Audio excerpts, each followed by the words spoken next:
Bonjour, Éric Langevin pour les capsules Mitsubishi. J'espère que vous allez bien aujourd'hui. À côté de moi, le Outlander GT Premium. Aujourd'hui, ce qu'on va faire ensemble, on va voir les particularités de l'écran numérique, la calibration, la configuration et aussi le tableau de bord. On va voir ça à l'instant ensemble.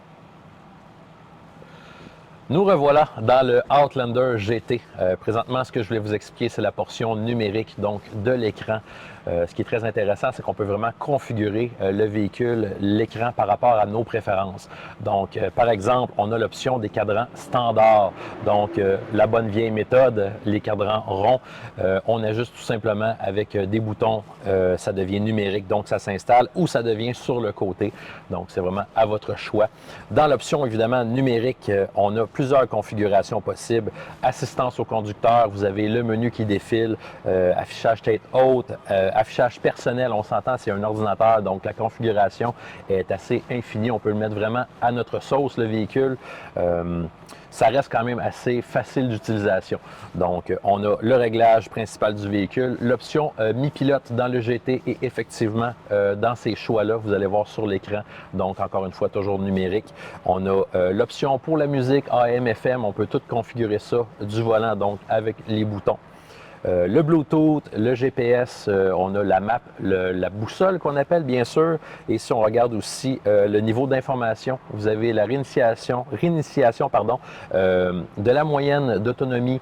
On a le kilométrage, la distance à parcourir. Vous avez tout ça vraiment qui est dans votre écran numérique. Maintenant, la partie tableau de bord, la partie où vous allez contrôler la majorité des informations que vous allez vouloir voir par rapport à vos préférences. Quand je dis préférence, je ne parle pas nécessairement de la conduite ou quoi que ce soit. Je vous parle de justement l'heure, le GPS, les adresses, le Bluetooth.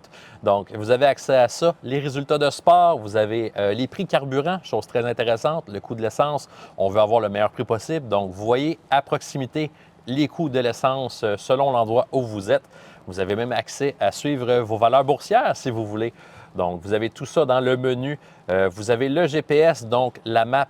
Vous pouvez entrer vos adresses, vos amis, les parents, donc où vous allez. Et une beauté que j'adore sur ce véhicule-ci, vous avez les caméras 360.